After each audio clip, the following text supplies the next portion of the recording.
Hello to everyone. Welcome back to our Pick My Brain event.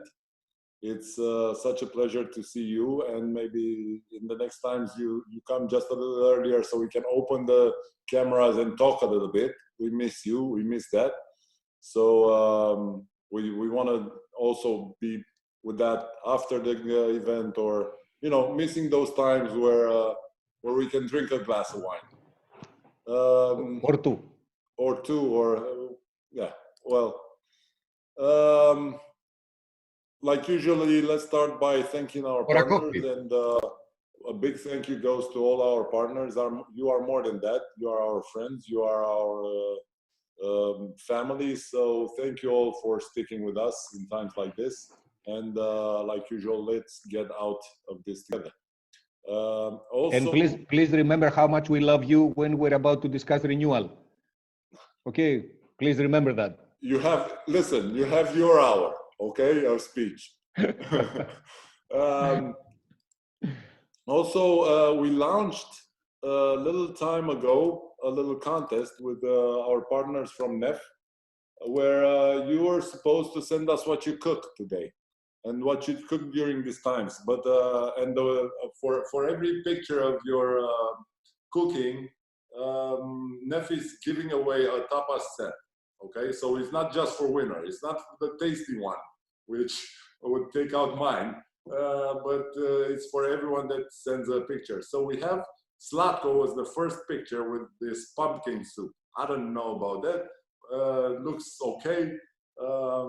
Also, we have our pasta by Master Chef Olga. Master Chef Bianca had Kozonach, and Jerry, Master Chef Jerry had focaccia, and they all look so professional. But we brought you our own also. This is Sandra with the sushi. So just keep in mind that it's a nice thing that we want to do with our partners and with you, to have fun and to enjoy, our time home. So thank you, Nef, for that. It's also time to check in the mobile app. I know we still encounter some problems, but this helps us have your feedback. Your messages also help us get better. So don't forget to check out in the event. Another great news, and you had the email in your mailbox, it's our brand new website. Our brand new website, it's another way of you experience the community, to make it easier, to be closer, and to see what's up on one click away. Next event on Tuesday, we have the pleasure to host these beautiful ladies talking about our kids. And we're gonna speak about how can we support our children during this period, differences in adaptation according to age, learning styles, depends on child's temperament, development directions for teenagers, a lot of topics that might be of interest in this period of time that I have no clue what to do with mine. So after this, I either find out, or if any of you want some kids, I can lend them. It's they're all already grown up, even if they're not so big of age. Today's event, we have a special guest. Some of you might know. We thought that we want to pick in that brain. So first was for us, for the team, but second, I don't know, and we invited you all. So please welcome Sotiris on this Pick My Brain event. Hello, Sotiris. Hello, Virgil. It's a pleasure to be here. I heard that you are nice clubs and you are doing a good job here. So the pay was nice. You paid good money, so it was about time for me to to show up. Thank you very much. Thank you. I know we're there. But we thought of what better way to discuss this period of time, and let's start with Virgil, before this period of time. if you allow me, before we begin, I would like to just say 2-3 things. First Please. of all, I am super happy to be seeing you all because I have missed you a lot, all of you, every single one of you. And please keep your cameras on. I really appreciate it. And let's have, let's make it as realistic as possible. I would also like to thank our sponsors, NEF, for their amazing gift, which is a set of, Javier, Tapas. Tapas. Tapas, the purely Spanish word, tapas. Mm-hmm. I remember. Yes. Okay, I remember that. Yeah, that's a private joke. I'm sorry, but I had to say it. Yeah. That was completely unnecessary. Okay. I also would like to share with you that it's the first time I'm doing this. After 9 years in CEO clubs in Romania, it's the first time I'm a guest speaker. And I would like to help to thank for that both Virgil and Catalin Gigi. I don't know if Catalin is here because Catalin many years ago and Virgil recently encouraged me to do that. So I feel very nice and I thank them both. And let's make it an interactive discussion because there is no presentation. There's nothing too wise that I have to share with you, but it's just my experience these 60 days, far away from where I'm working and closer to my family. So to me, it was a time of several stages and a lot of reflection and new beginnings. And so this is the experience I would like to share with all of you. You know, and my bad, because I actually prepared some questions. I should just let it, Please, give you the microphone, and that's it. Please. Okay, let's start with the beginning, actually, before the beginning. Let's start before all this mess. Preparation. Preparation is when you had to choose between what you believe will happen, even though you don't have any proof or any way of knowing stuff, and maybe a fear to missing out on some things because you don't take action. How and when how do you take these decisions? How did you take these decisions without concrete evidence, without tangible, hard, concrete evidence? As Octavian told me in a discussion in one of the last nights out that we had before the coronavirus situation, when I told him that I have to make a decision, but I don't have all the facts, he said, "My friend, welcome to our life, because this is what we do. We make decisions with less facts than needed, than are necessary." When these things started to show up, that was the beginning of March. It became, to me at least, quite evident that this would be something bigger than expected. And the dilemma comes when you believe that something will happen, but then most of the people around you are saying, "Come on, it's not going to happen. No, don't worry. You're exaggerating. And no, there's no need for us to do this or do that." And there is a big risk that you run there when you decide to do so, because imagine that you get prepared for the scenario that you have foreseen, and the scenario doesn't play out in the end. So that can be quite awkward. It's a decision. You need to make a decision, and you need to assume all the risk of looking like a fool at the end of the day if your prediction doesn't play out. In this case, unfortunately, the prediction played out.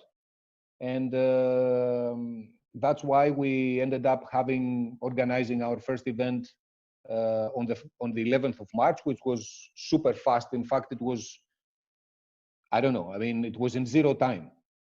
And I have to thank all the team here, because I had left since the 9th, and they did an amazing job to come up with this production with a speaker in our office. There's always this dilemma.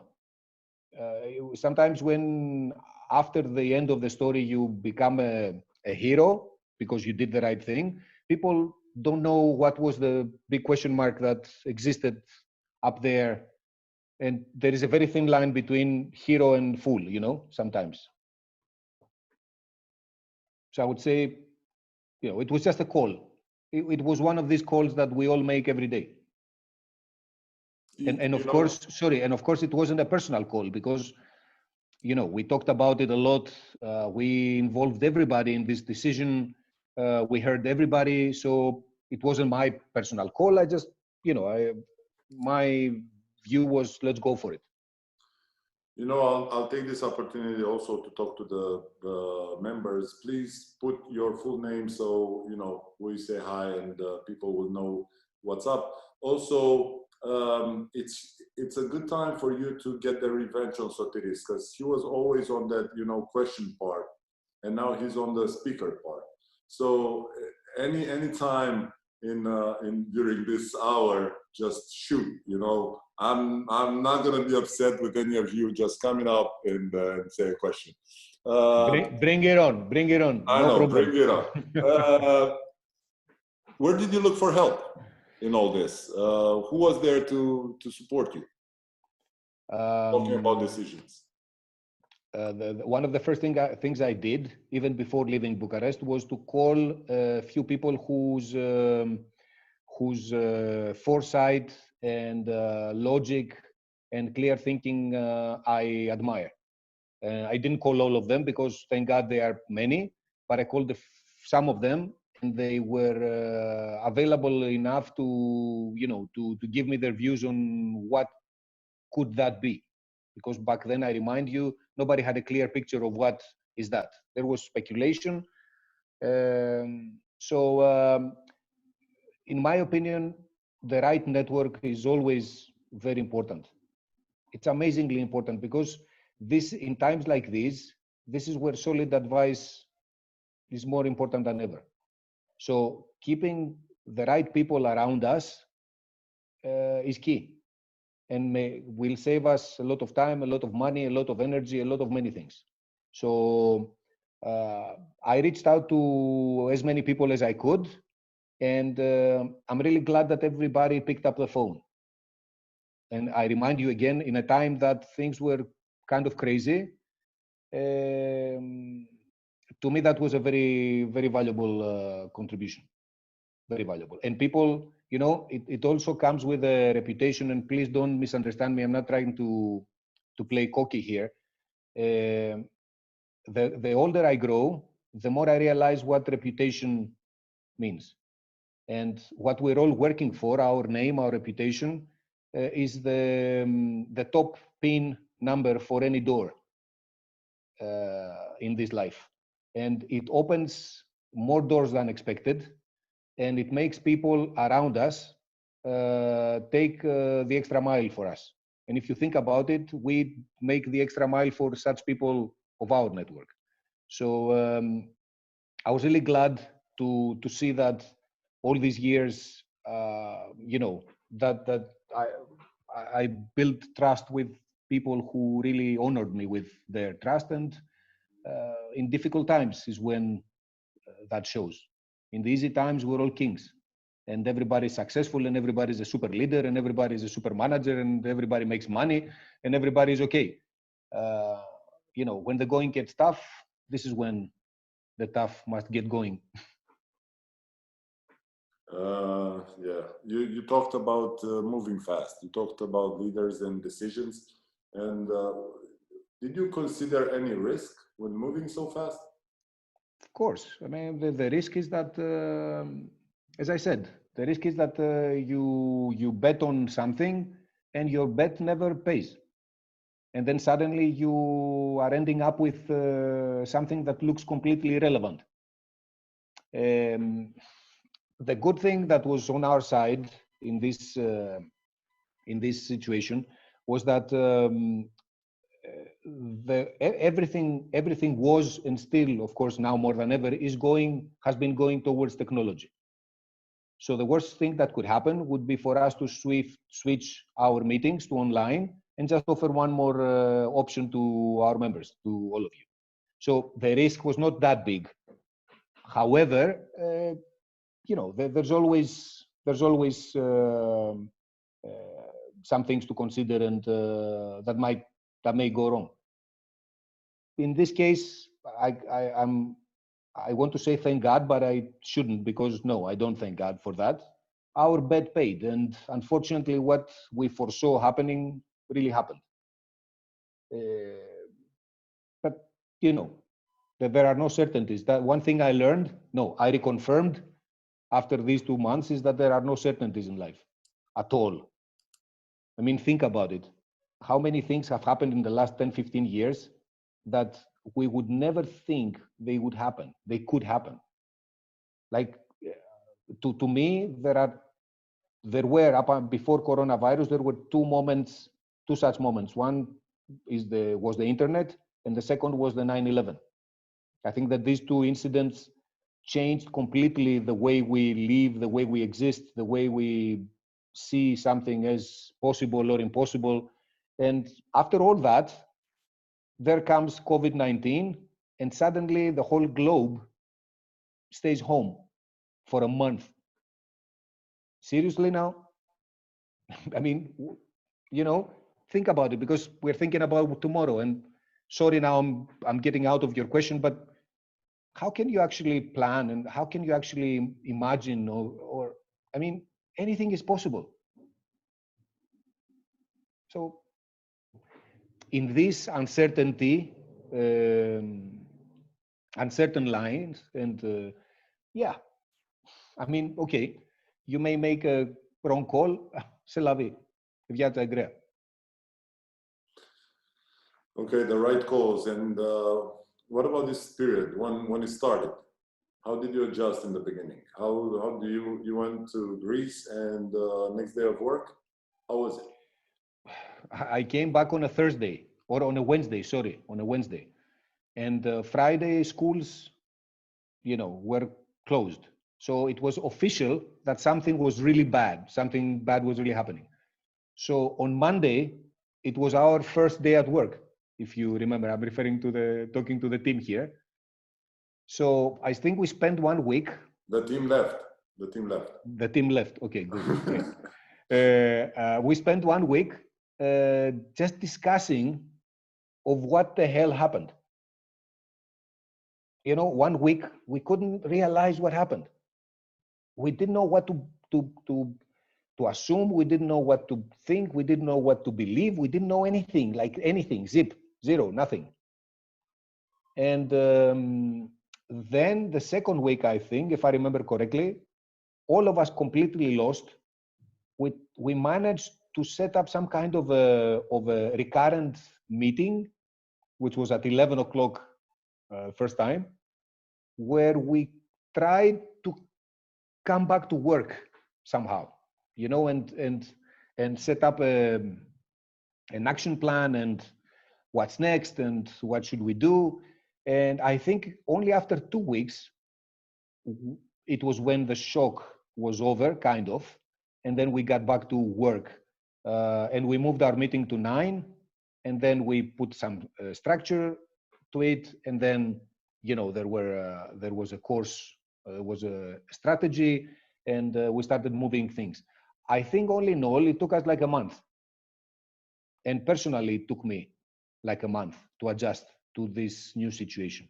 I have to admit, for me to be able to understand how my time is from now on. Because imagine, after 9 years of traveling every Monday and every Friday to another country, I found myself in a completely different situation. And I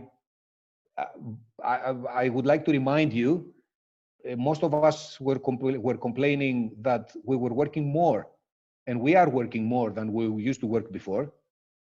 So I found myself in a situation where I was Zooming for endless hours a day, and I would finish my day at 8 o'clock in my living room, which is absurd. So it took me almost a month to really come around and realize what is happening and how I can use my time and what are the other things that I should do, etc., etc. So it was a long process, and the first 2 weeks it also affected me physically. I started having some stuff here, then in my elbows. it was like the whole system was, I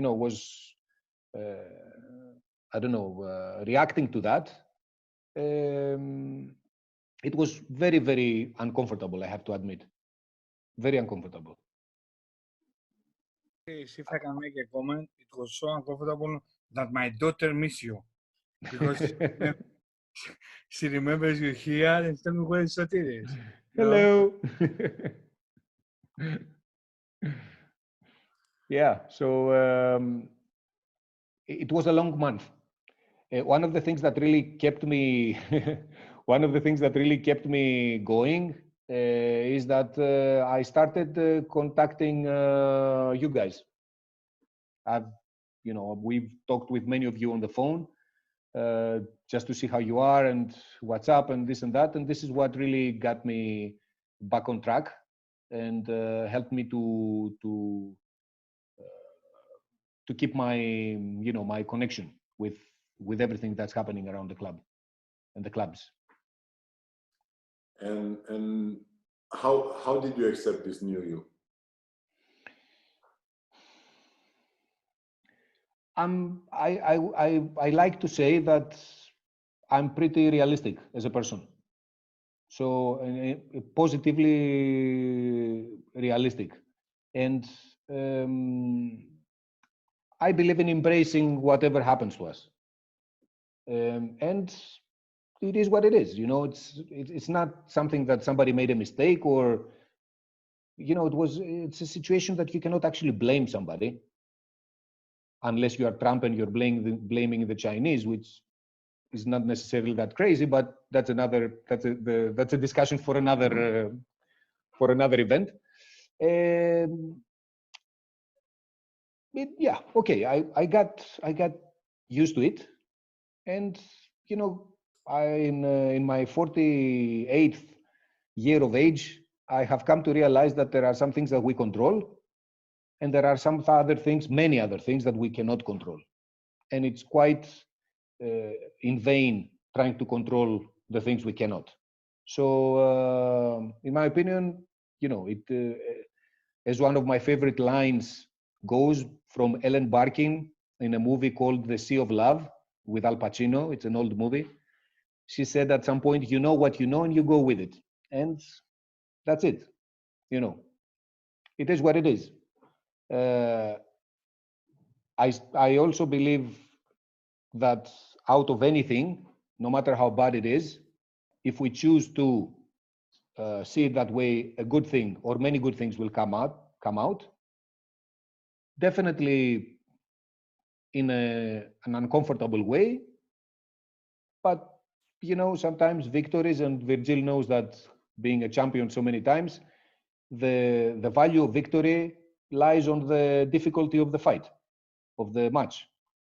And so, yeah, if we manage to go through such a situation like this one, I think we're going to have some pretty good stories to share in the following years. And if you think about it, we bring up our kids with stories.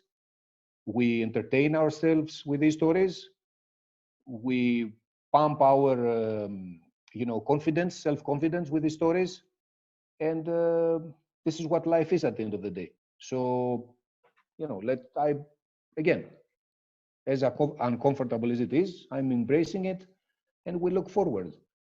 And as you will see after all this is gone, and this is what I love about the historian's view, you will see that all the situation brought in front some new people, some good people in all aspects of life, brought out a better self, a better behavior from many of us, a new thinking, and this is evolution. This is evolution. This is probably the push we needed to just jump into the cold water. Okay, that's it, c'est la vie, and we move forward. There are much worse things that could happen to us, I think, than just having 1 or 2 bad years in business. Yeah, but looking back, what do you take out of this? What are the learnings that you took out of this period so far? because I'm sure you're going to put on more. Yeah.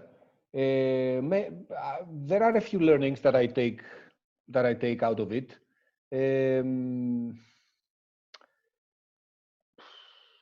Look, first of all, about this year, this specific year, 2020, I think that it's a year that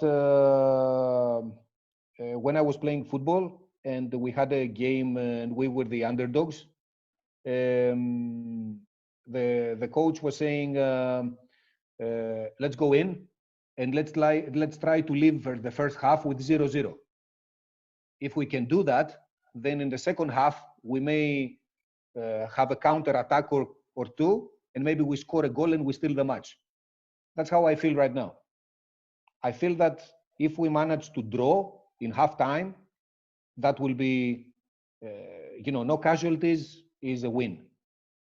Not every time is for winning, not every time is for profit, not every time is for expansion, not every time is for growth. Maybe this is a time for, playing for keeps. As soon as we feel comfortable with the situation, I think we should go to the offense. But for the time being, 0-0 is a very good score. Another very important learning for me is that the situation reconfirmed to me and to all of us that nothing can be taken for granted. And I think we should be very grateful for what we have. And, even sometimes in order to evaluate, to value the little things, you need a slap on the face. And this is what it is. Because the next time we hug somebody, the feeling is going to be completely different. Next time we go out with our friends for a drink, the feeling is going to be a lot different. And we should be grateful, and we should be grateful that we have friends, good family. We call each other, we care about each other, we are there for each other. These are the really important things in life. If you have that, then everything else is coming. Success, money, everything is coming. Everything is possible. I still remember that many, many years ago, like 25 years ago, in one interview I had, the interviewer asked me, you need to choose a house, and there are 3 houses for you. One is on the beach, one is in the mountain, one is in the city. Which one would you choose? I assume that this question would show something about my, psychological background or whatever the hell. And my answer to them is, you have to tell me who's in the house. And I really believe that, it's about the people. And it's really about the people. It's not this about the people bullshit that we mention in corporate presentations. It's really about the people. So let's not take things for granted and, let's be grateful. Another learning is what I mentioned about reputation and how important it can be in very critical times. I think that we are in front of a new hybrid in communication, which is going to be, both digital and physical, when that thing goes away or we learn to live with it or something. I think that the digital will give us more time and the physical will give us more quality. So we will be choosing who to meet and who to physically give our time to and our presence. And we'll save a lot of time, a lot of traveling, communicating with people who are not in that first tier, I think.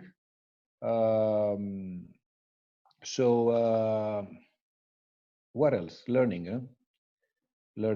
I started a journal, by the way. Very interesting experience. Even 2 weeks later, you read back what you wrote back in the day, and it's already a completely different story, because this was written 2 weeks ago and so many things have happened in between, and you're a different person after so many things in 2 weeks. And you look back and you actually are the critique of yourself, and what you wrote 2 weeks ago. It's very interesting. And I think that's why journals are around for centuries. It's the first time for me, so I would propose you guys do it. It's an interesting thing. Just do it for a week or something. You might find it very, very interesting. Another thing which I realized in this time of crisis is the kinds of leaders that exist. And you have the Churchills who are like tanks. They just go there, march in, and nothing else matters.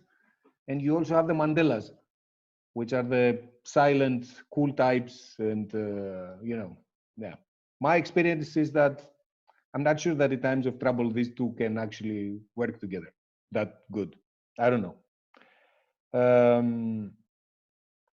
It's never too late to start something new. I've personally started my creative writing courses, and maybe one day I might manage to write something that looks like a book.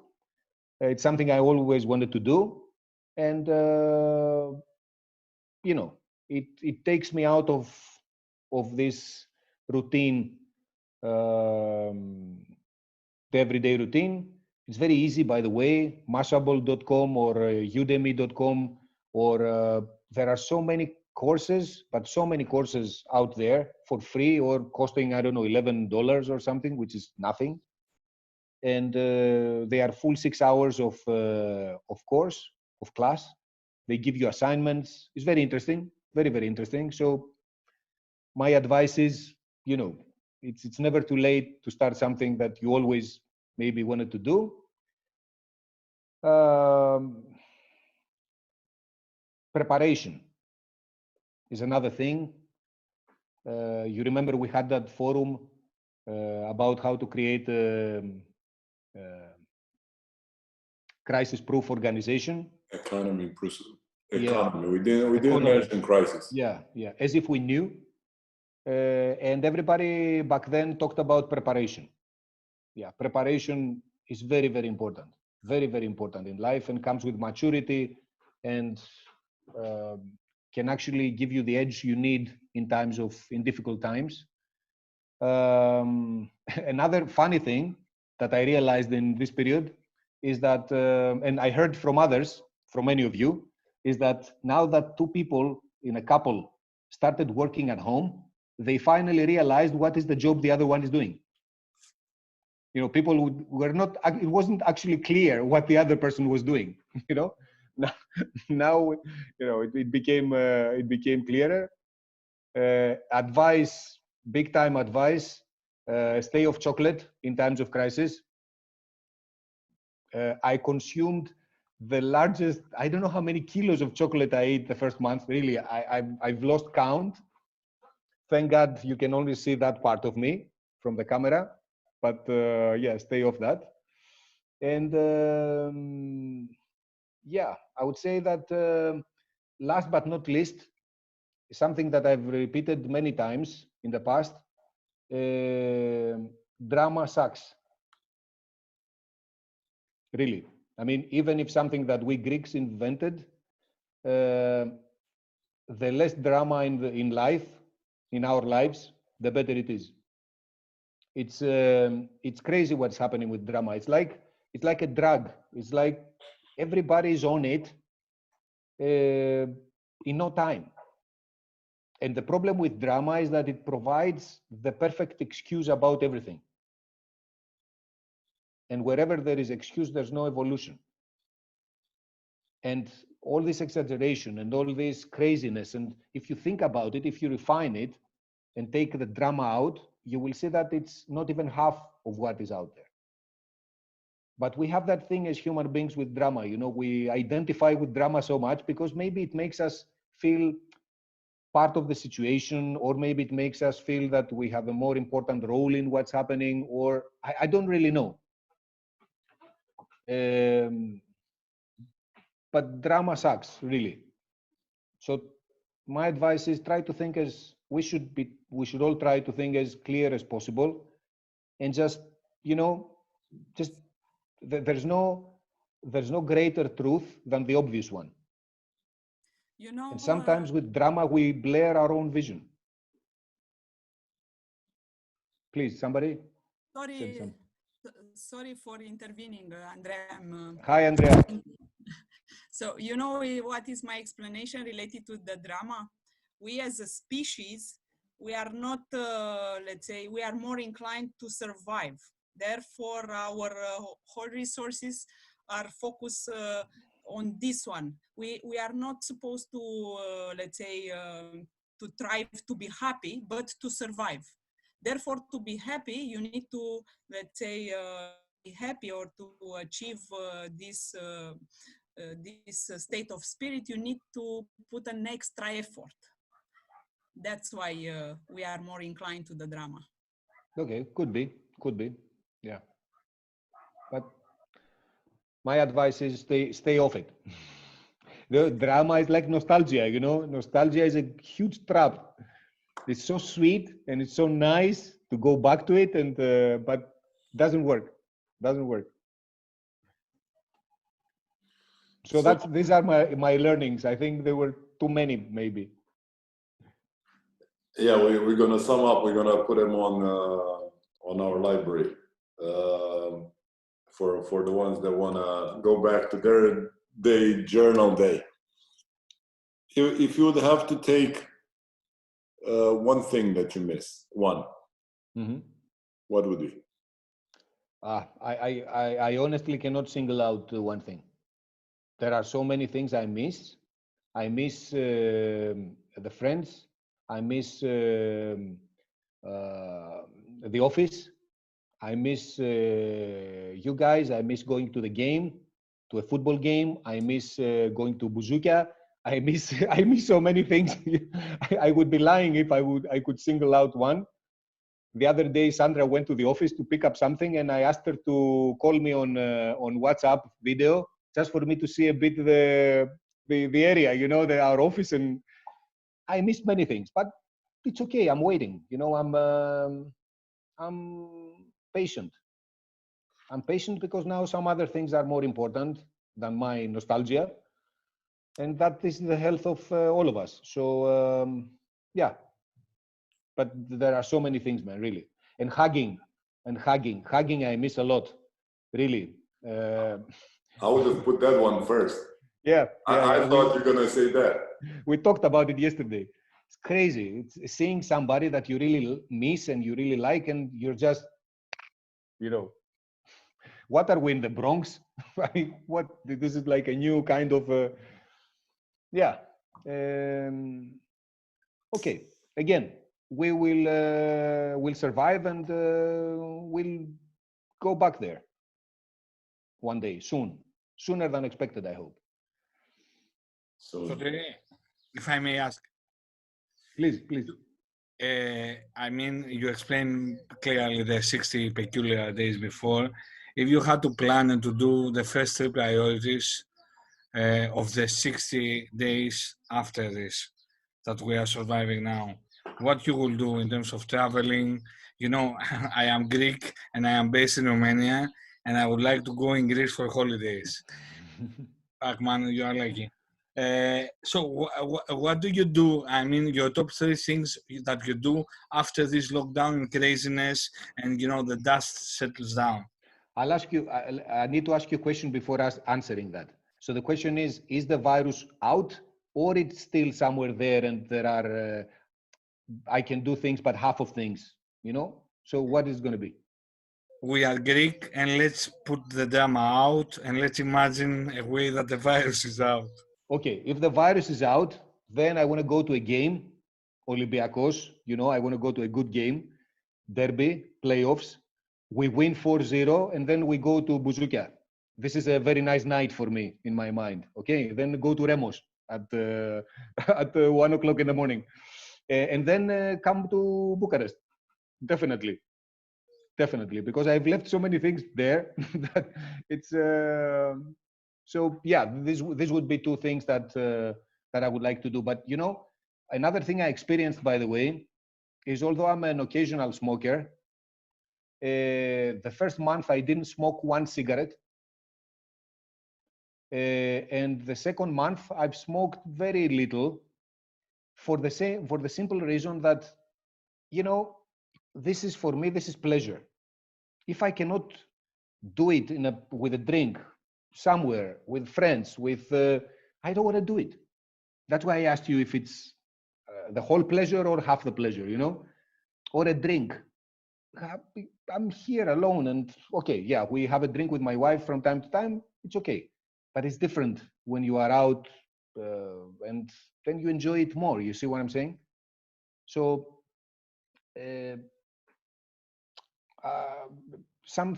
you know, maybe you can do things, but if they're not to the full extent, then maybe it doesn't make sense. This is what I experienced. Sotiris, may I ask a question? Of course, Roland. Where are you? I see you. Okay. I'm in Athens, as you know. Of course. Far away. Let me be a little bit provocative. Please. You have just mentioned that we should take nostalgia out and look forward. What you're describing now, what things you are missing, what things you would like to do tomorrow, if possible, without the virus, is basically going back. Think about it. Have you really accepted the new reality?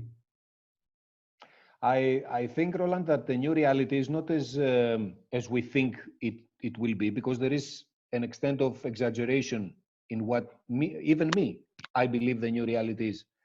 However, I have to clarify that when I was talking about nostalgia, I didn't clarify it.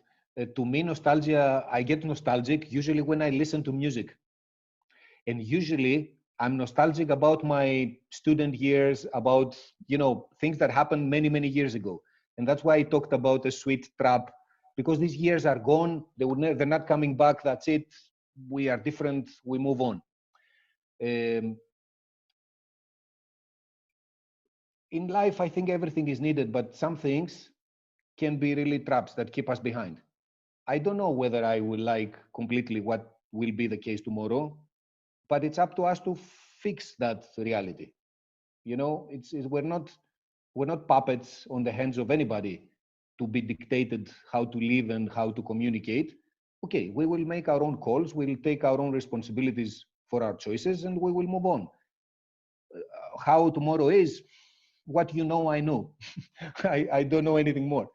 Okay, but I believe in the power of us and our power to define things in our lives. And I believe, and what I keep repeating to my son is that success and happiness are decisions. So that's why the very same thing breaks somebody and makes another one. Because one decided to be broken and the other decided to hang in there and fight and make it different. So I'm a romantic in this respect, and I believe that we define our lives much more than we believe we do. Let me also ask you something, but I have to build it up a little bit. It was a joke with two kids that they talking to each other and said yesterday, I had my internet off, so I stayed off my tablet, I stayed off my computer, I stayed off Netflix, I stayed off everything. I had to talk to my parents. They were nice people. Now that, after all this time of doing, up and back, and you stayed only in the weekends home, how did your family take it? What did you feel different? First of all, the fact that I'm here alive without any scratches is positive. Okay, which means I survived. It's okay, we survived. One good thing that the whole situation did for me is that I got to spend, after 9 years, a longer period of time home.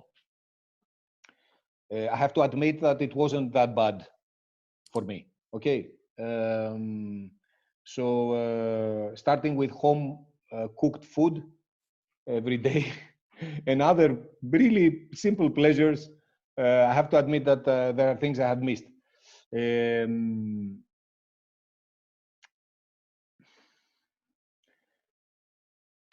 I cannot say that we got reintroduced, or I think we never lost the connection.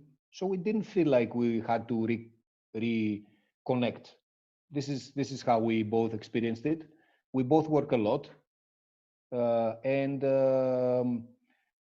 we are busy most of the day, but family busy in a way.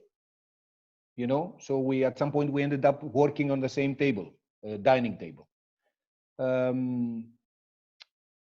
I think it was it was nice. It is nice to reconnect, in a way that to realize, not to reconnect, but to realize that you haven't been alienated. I think this is the right wording here. And after 9 years of traveling, continuous traveling, it's quite easy to alienate from your people. I'm really glad that this hasn't happened. And there are things that we look forward to, and you know, we spend more time, and now that the weather is much better, we can have a cigarette outside at night. Stop there. Stop Okay. there. Okay. I will not talk about going to the beach. I I will know. not talk about that. That's No, why no, I no. said stop there. Okay, okay, okay. Sotiris, Yes. if I may ask something, you said something very correctly. I mean, and there's one school of thought, which is, you said, let's, you know, kind of get the draw, and then we go to offense. But if you had to take a risk this period of time, investment, career, what you would have done in terms of risk? Because, you know, the crisis, historically speaking, loves risk takers, risk lovers, rather than risk averse people. Which would be this kind of risk that you would have taken? I talked before about preparation. In order to be able to choose the risk you will take, you need to be prepared. And as the mother of a very good friend of mine is saying, we save money when we have money. Most people save money when they don't have money. So very wise. It stayed with me. So if you have prepared, then you have an array of choices of different kinds of risks. If I was to take, and I will at some point take, because I'm looking for it, take a risk, I would take a risk with something that before the crisis, it would be inconceivable. I would go for something that before the crisis would be out of the question, you know? But the crisis now makes it part of the discussion and possible, maybe. So I would go for a long shot. I would go for a really, for something that, you know, the constructors, the ones who build residential buildings and sell it to people, their golden rule is that they make the money from the plot. Their money is made from the plot because the plot already is bought in a very, very low price. So even before building the apartments, they've made money from that, from the value. So I would go for such a kind of investment.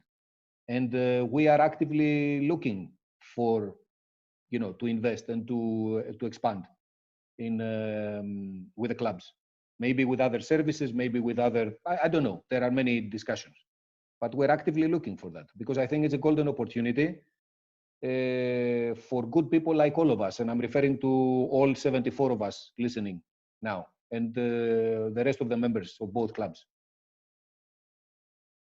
So yeah, it's a great, you know, guys, the last 10 years in Greece, having gone through a very, very deep recession, one of the things that really amazed me was the way wealth changed hands. I don't have numbers to share with you, but in times of crisis, this is what happens. Money is moving from one place to another, and opportunities show up to people that would never show up before. And they show up to them because they are still standing, not because they are smarter or anything. They are very smart, but because they are still standing. So I think that this is for entrepreneurs who have prepared. This is a very, very good opportunity to grow more and to multiply their size. That's what I think.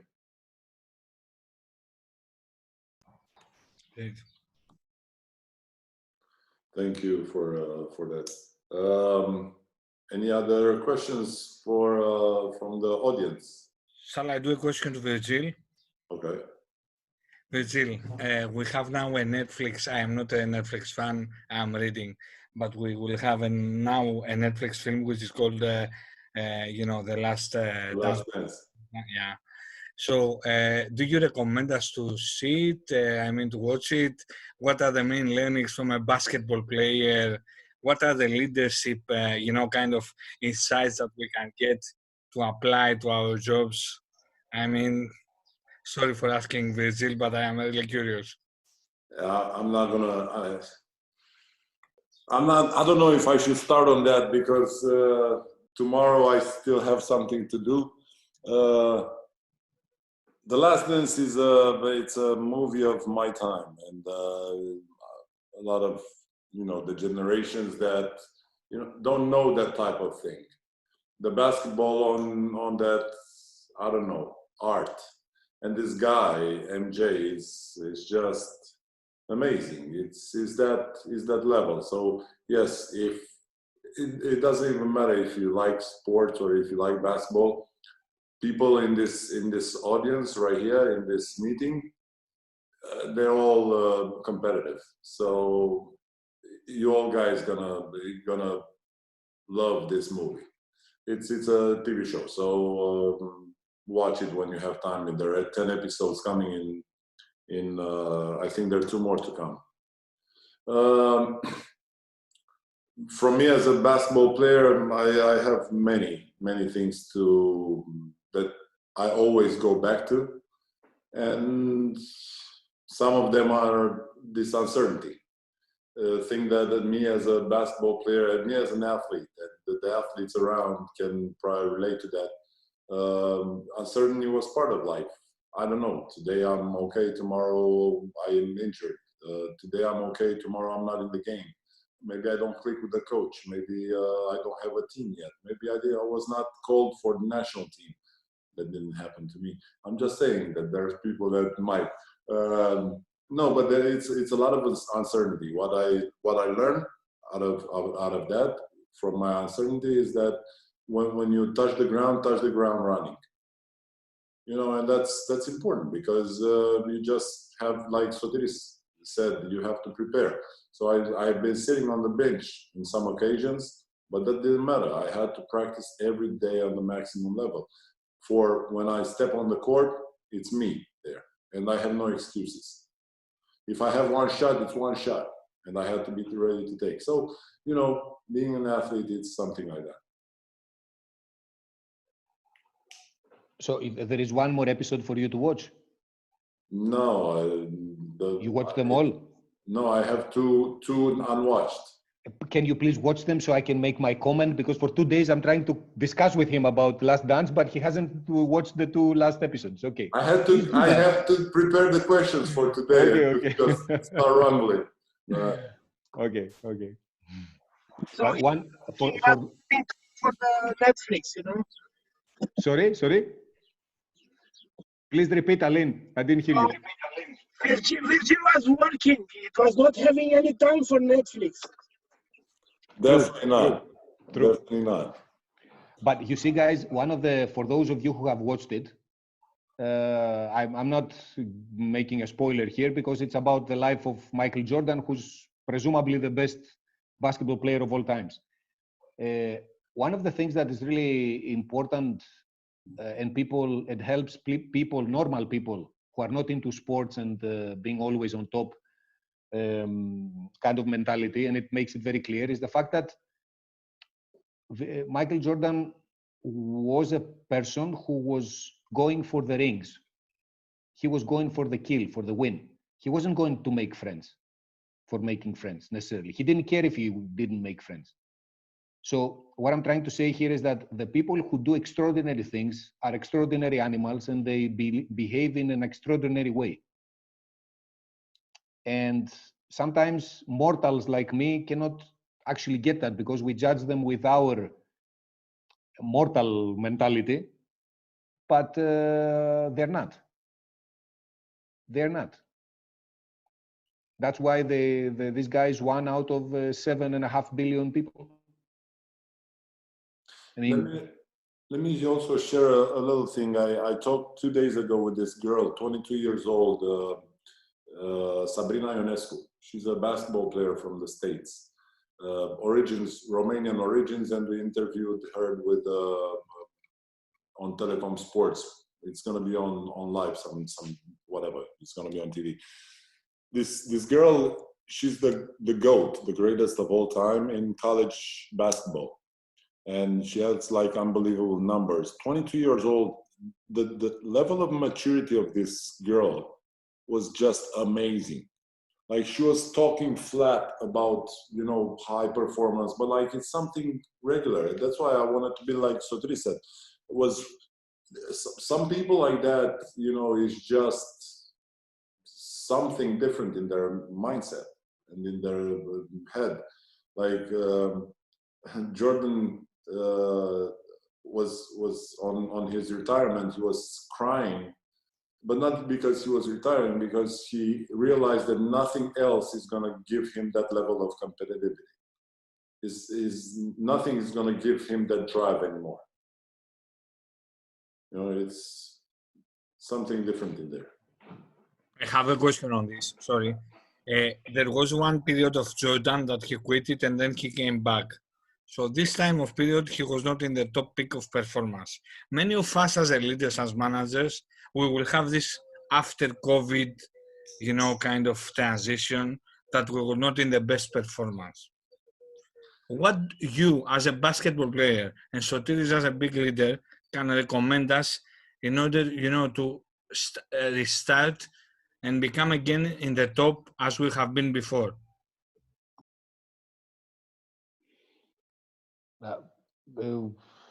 Virgil, or should I go? Well, I would say that I wouldn't totally agree with you in there. There are periods of times that we don't know how to put our learnings to work. Like Jordan had a period of time when he transitioned to something else, or I transitioned out of basketball. It's that I don't shoot the ball anymore, but that doesn't make me less a performer. There's just, I need to take the drive and the qualities that made me shoot the ball 1 million shots to the basket, to apply them in something else. Just because I don't shoot the ball doesn't mean that I cannot do anything else on the highest level. So I think regardless of the period of time, the qualities that we have, that this group right here has, it's always there. What, you know, it's, you just need to translate it to something else or to a different direction. So it's not once a performer, you're a performer, regardless of the times. This is what I believe in. I agree 100% with that. You don't stop. It's impossible to stop. I mean, even when you're lying under the sun on the beach, you're still thinking.